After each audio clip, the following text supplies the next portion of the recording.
الحمد لله رب العالمين والعاقبة للمتقين والصلاة والسلام على سيد الأنبياء والمرسلين اللهم صل على محمد النبي الأمي وعلى آله وسلم تسليما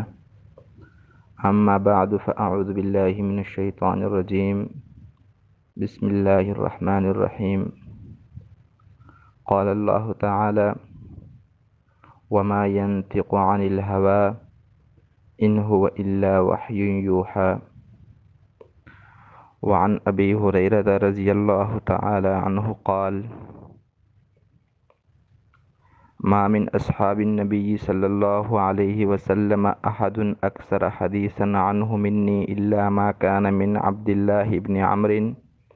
فإنه كان يكتب ولا أكتب صدق اللہ العظیم۔ محترم سامعات، علم الحدیث کورس کا آج دوسرا دن ہے اور آج ہم اس سلسلے کا دوسرا سبق پڑھیں گے۔ گزشتہ کل ہم نے جو سبق پڑھا تھا اس میں یہ بات بتائی گئی تھی کہ موجودہ زمانے میں علم الحدیث کی اہمیت اور اس کی ضرورت کیا ہے، جبکہ آج کے سبق میں ہم جس عنوان اور جس موضوع پر بات کریں گے وہ ہے علم الحدیث کی تاریخ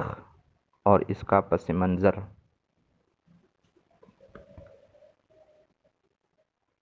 کل کے سبق کا موضوع یقیناً اپنی جگہ اہمیت کا حامل تھا، اسی طرح آج کے سبق میں جس موضوع پر ہم بات کریں گے اس کی بھی اپنی جگہ بڑی اہمیت ہے، کیونکہ عام طور پر دشمنان اسلام کی طرف سے یہ پروپیگنڈا اور یہ مغالطہ کیا جاتا ہے کہ احادیث نبویہ نبی کریم صلی اللہ علیہ وسلم کے دنیا سے جانے کے بعد لکھی گئی ہے،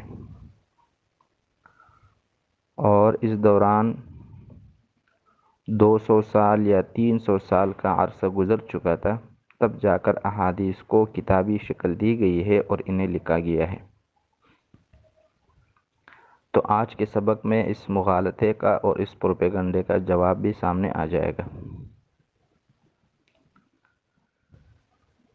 احادیث مبارکہ کی تاریخ اور پس منظر کو جاننے سے پہلے ہمیں یہ بات سمجھنی چاہیے کہ اس وقت دنیا میں جتنے علوم و فنون پڑھائے جاتے ہیں، ہر فن اور ہر علم کا اپنا ایک تاریخی پس منظر ہوتا ہے۔ اسی طرح علم الحدیث بھی اپنا ایک تاریخی مقام اور تاریخی حیثیت رکھتا ہے،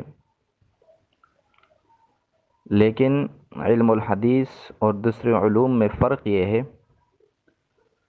کہ باقی علوم کی بنیاد رکھنے والے امت کے عام لوگ ہوتے ہیں، لیکن حدیث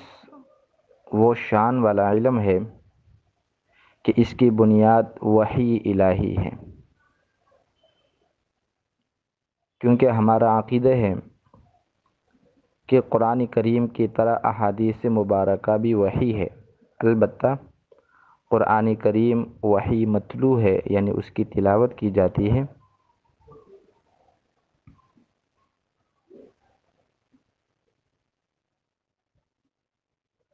اور احادیث مبارکہ وحی غیر متلو ہے، یعنی اس کی تلاوت نہیں کی جاتی۔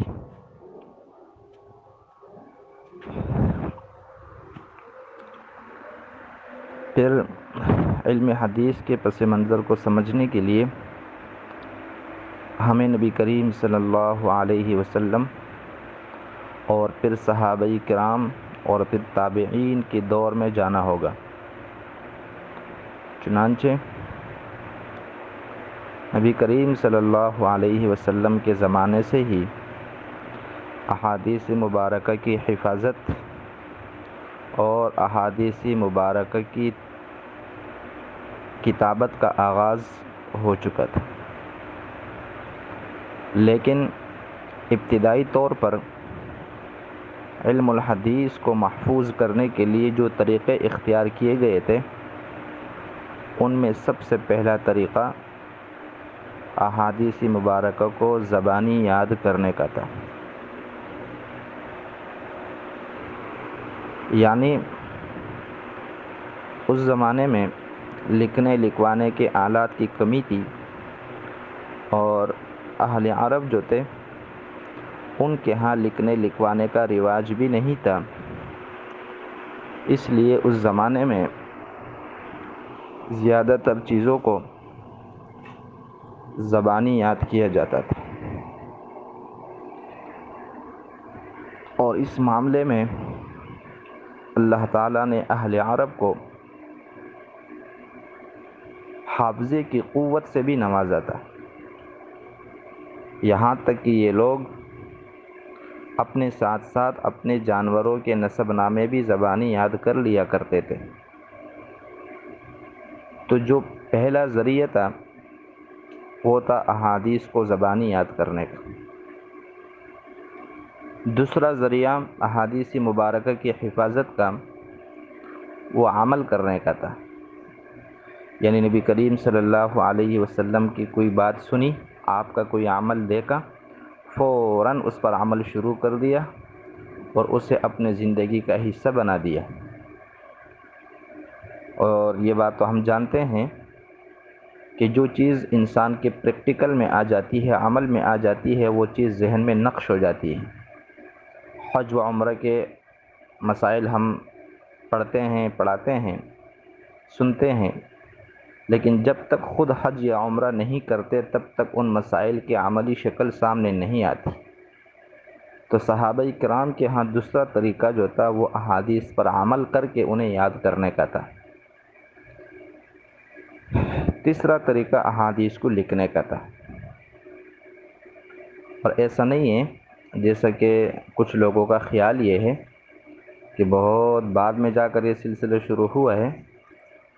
بلکہ خود نبی کریم صلی اللہ علیہ وسلم کے زمانے میں احادیث کی کتابت یعنی احادیث کے لکھنے کا سلسلہ شروع ہو چکا تھا۔ ابھی جو آپ کے سامنے حضرت ابو ہریرہ کی روایت پڑھی گئی ہے، یہ روایت جامع ترمذی کے اندر موجود ہے، صحیح بخاری کے اندر موجود ہے۔ حضرت ابو ہریرہ فرماتے ہیں کہ نبی کریم صلی اللہ علیہ وسلم کے صحابہ کرام میں سے حضرت عبداللہ ابن عمر رضی اللہ تعالی عنہ کے علاوہ کوئی مجھ سے زیادہ روایتیں نقل کرنے والا نہیں تھا، اور وجہ اس کی یہ تھی کہ عبداللہ بن عمر رضی اللہ تعالی عنہ احادیث کو لکھتے تھے اور میں لکھتا نہیں تھا۔ اسی طرح حدیث کی ایک اور مشہور کتاب جامع ترمذی کے اندر ابو ہریرہ رضی اللہ تعالی عنہ کی ایک روایت موجود ہے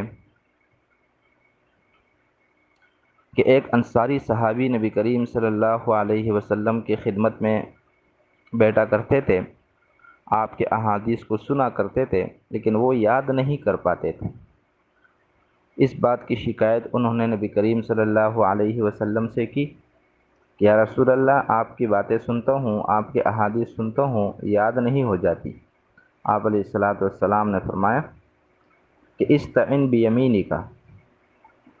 یعنی اپنے سیدھے ہاتھ سے مدد لو۔ اشارہ یہ تھا کہ آپ ان احادیث کو لکھا کرو۔ تو معلوم یہ ہوا کہ احادیث کے لکھنے لکھوانے کا سلسلہ بھی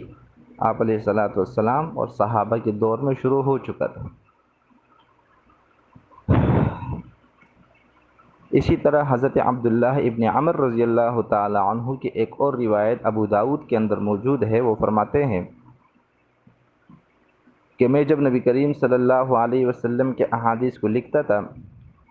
تو قریش نے مجھے منع کر دیا کہ اللہ کے نبی بشر ہے، انسان ہے، آپ کی مختلف حالتیں ہوتی ہیں، کبھی غصے میں ہوتے ہیں، کبھی ناراضگی کی حالت میں ہوتے ہیں، کبھی رضامندی کی حالت میں ہوتے ہیں، آپ کیوں اللہ کے نبی کی ساری باتیں لکھتے ہیں؟ تو یہ فرماتے ہیں کہ میں نے لکھنا چھوڑ دیا، اللہ کے نبی سے ذکر کیا تو آپ علیہ الصلاۃ والسلام نے فرمایا اپنی زبان مبارک کی طرف اشارہ کرتے ہوئے کہ آپ لکھا کرو، اس لیے کہ میری اس زبان سے حق کی بات ہی نکلتی ہے۔ تو ان تمام واقعات سے معلوم ہوتا ہے کہ احادیث کے لکھنے لکھوانے کا طریقہ خود نبی کریم صلی اللہ علیہ وسلم کے زمانے میں موجود تھا، لیکن جب آپ علیہ الصلاۃ والسلام دنیا سے تشریف لے گئے اور آہستہ آہستہ صحابہ کرام بھی دنیا سے جانے لگے، تو یہ جو مختلف صحابہ کے پاس اپنے اپنی لکھی ہوئی احادیث کے مجموعے موجود تھے، جیسے عبداللہ ابن عمر ہے، انس ابن مالک رضی اللہ تعالی عنہ ہے، حضرت عبداللہ بن مسعود رضی اللہ تعالی عنہ ہے، حضرت علی رضی اللہ تعالی عنہ ہے، ان حضرات کے پاس اپنے لکھے ہوئے احادیث کے ذخیرے موجود تھے۔ لیکن جب حضرت عمر ابن عبدالعزیز رحمۃ اللہ علیہ کا زمانہ آیا سن 99 ہجری کے اندر، اور ان کو اندیشہ ہوا کہ بہت سارے صحابہ اب دنیا سے جا چکے ہیں اور یہ جو حدیث کا علم ہے یہ کہیں ضائع نہ ہو جائے، تو انہوں نے باقاعدہ سرکاری طور پر ان تمام کے تمام احادیث کو جو پہلے سے لکھی ہوئی تھی ایک جگہ جمع کر کے باقاعدہ علم، باقاعدہ فن اور باقاعدہ کتابی شکل دینے کا حکم جاری فرمایا۔ چنانچہ اس سلسلے میں حضرت عمر ابن عبدالعزیز رحمۃ اللہ علیہ نے اپنے زمانے کے جو گورنر تھے ان کے نام جو شاہی فرمان جاری کیا تھا، اس کے الفاظ خود حدیث کی کتابوں میں موجود ہیں۔ انہوں نے لکھا تھا انظر ما كان من حدیث رسول اللہ صلی اللہ علیہ وسلم فاکتبہ فإنی خفت دروس العلم وذهاب العلماء، کہ جہاں بھی اللہ کے نبی کے حدیثیں مل جائے انہیں تلاش کرو، انہیں لکھ لو، اس لیے کہ مجھے اس علم کے ختم ہونے کا اور اہل علم کے دنیا سے جانے کا اندیشہ ہے۔ چنانچہ ان کے اس فرمان پر عمل کیا گیا، اور حضرت ابن شہاب زہری رحمۃ اللہ علیہ اور حضرت ابو بکر ابن حزم رحمۃ اللہ علیہ نے احادیث کو جمع کرنا شروع کر دیا، یعنی جو احادیث پہلے سے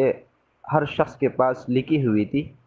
ان کو ان سے نقل کر کے ایک جگہ جمع کرنے کا کام شروع ہوا۔ لیکن سن 101 ہجری کے اندر حضرت عمر ابن عبدالعزیز رحمۃ اللہ علیہ دنیا سے چلے گئے،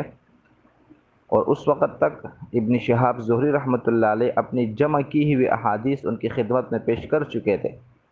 اس لیے ابن شہاب زہری رحمۃ اللہ علیہ کو حدیث کا پہلا فاؤنڈر اور پہلا مدون کہا جاتا ہے۔ اس کے بعد دوسری صدی ہجری کا آغاز ہوا، اور ساتھ ساتھ علم حدیث میں ترقی اور عروج کا سلسلہ جاری رہا۔ چنانچہ سن دوسری صدی ہجری کے اندر جو کتابیں لکھی گئی ہیں اور جو احادیث کا کام ہوا ہے اس کے سب سے بہترین نمونے حضرت امام ابو حنیفہ رحمۃ اللہ علیہ کی کتاب کتاب الآثار کی صورت میں موجود ہے۔ یہ کتاب تقریباً 40,000 احادیث پر مشتمل ہے۔ 40,000 احادیث میں سے اس کتاب کا انتخاب کیا گیا ہے، اور یہ وہ کتاب ہے جو پہلی مرتبہ فقہی انداز، یعنی جو عبادات اسلام کے اندر فرض ہے ان عبادات کی ترتیب سے اس کتاب کو لکھا گیا ہے۔ اسی طرح حضرت امام مالک رحمۃ اللہ علیہ کی کتاب موطا امام مالک اسی صدی میں لکھی گئی ہے، اور موطا امام مالک کی صحت کا اندازہ اس بات سے لگایا جا سکتا ہے کہ جب تک صحیح بخاری شریف نہیں لکھی گئی تھی تب تک موطا امام مالک کو قرآن مجید کے بعد سب سے معتبر کتاب مانا جاتا تھا، تو یہ اسی صدی میں یہ کتاب لکھی گئی ہے۔ اس کے بعد تیسری صدی کا آغاز ہوا، اور یہ تیسری صدی ہی وہ صدی ہے جس میں علم الحدیث اپنے عروج پر پہنچا، اپنے کمال کو پہنچا، اور جتنی خدمت اس صدی کے اندر حدیث کی ہوئی ہے شاید ہی اس سے پہلے کبھی ہوئی ہو۔ چنانچہ آج ہمارے ہاتھوں میں جتنے بھی حدیث کے مشہور ذخیرے اور مشہور مجموعے موجود ہیں یہ تقریباً ساری اسی صدی میں لکھی گئی ہیں۔ چنانچہ حدیث کی سب سے مشہور کتاب بخاری شریف 217 ہجری سے لے کر 233 ہجری تک یعنی 16 سال کے عرصے میں لکھی گئی ہے، تیسری صدی میں۔ اسی طرح امام مسلم رحمۃ اللہ علیہ نے اپنی کتاب صحیح مسلم اسی صدی میں لکھی ہے۔ اسی طرح جامع ترمذی ہے، سنن ابی داود ہے، سنن ابن ماجہ ہے، سنن نسائی ہے، یہ ساری کتابیں تیسری صدی ہجری کے اندر لکھی گئی ہیں۔ اسی طرح امام احمد بن حنبل رحمۃ اللہ علیہ کی جو کتاب ہے مسند احمد، یہ کتاب 40,000 احادیث پر مشتمل ہے، اور امام احمد بن حنبل رحمۃ اللہ علیہ نے تقریباً 7.5 لاکھ احادیث میں سے ان احادیث کا انتخاب کر کے اپنی کتاب کے اندر صحابہ کرام کے ناموں کی ترتیب سے اس کتاب کو لکھا ہے۔ تو تیسری صدی کے اندر جا کر یہ علم باقاعدہ کتابی شکل میں اور باقاعدہ ایک منظم اور مرتب انداز کے اندر دنیا کے سامنے آیا۔ اس کے بعد تبع تابعین کا زمانہ آتا ہے، اس کے بعد علماء امت صلحاء امت نے اس علم کو آگے بڑھایا، اور قریب کے زمانے میں بر صغیر پاک و ہند کے اندر اللہ نے علماء دیوبند سے اور اس بر صغیر کے علماء سے یعنی علماء عجم سے جتنا اس علم کے وسعت کا اور اس علم کی اشاعت کا کام لیا ہے، تو یہ یقیناً اللہ تعالیٰ کی مہربانی ہے کہ اللہ تعالیٰ نے ہمارے اس خطے کو اس علم کی خدمت کے لیے منتخب فرمائے ہیں۔ چنانچہ آج بھی پاکستان، ہندوستان، بنگلہ دیش، افغانستان، ایران، یہ جتنے بھی ممالک کے اندر جتنے بھی محدثین ہیں اور جتنے بھی حدیث پڑھنے والے طلباء علماء ہیں، یہ جب اپنی سند کو بیان کرتے ہیں تو ہر ایک سند جو ہے وہ مختلف اساتذہ کرام سے ہوتے جا کر حضرت مولانا شاہ ولی اللہ رحمۃ اللہ علیہ پر ختم ہوتی ہے، اور پھر حضرت شاہ ولی اللہ رحمۃ اللہ علیہ کا جو سلسلہ سند ہے وہ پھر عرب علماء سے شروع ہوتا ہے۔ تو اندازہ لگائیے کہ اس وقت بر صغیر کے اندر جتنے علماء محدثین اور حدیث پڑھنے والے طلبہ موجود ہے، ان کی سند کا دار و مدار حضرت شاہ ولی اللہ رحمۃ اللہ علیہ کی سند پر ہے۔ تو یہ اس علم کی مختصر سی تاریخی پس منظر ہے۔ اس سے اندازہ ہوتا ہے کہ یہ علم نعوذ باللہ نہ کوئی لاوارث ہے اور نہ کوئی بے بنیاد ہے، بلکہ اس کی بنیاد وحی پر ہے، اور خود نبی کریم صلی اللہ علیہ وسلم کے زمانے میں اس علم کے کتابت کا، اس علم کی حفاظت کا کام شروع ہو چکا تھا، اور آپ علیہ الصلاۃ والسلام نے اپنے اپنی زبان مبارک سے آپ نے اس علم کی حفاظت کا حکم دیا، اور آپ نے اس کی بنیاد رکھی، اور جو صحابہ کرام اس میں کوشش فرماتے رہے، آپ ان کے حوصلہ افزائی فرماتے رہیں۔ یہ ہے اس علم کا تاریخی پس منظر۔ باقی آج کے سبق سے متعلق جو مشق ہے وہ کچھ ہی دیر میں آپ کو بھیج دی جائے گی۔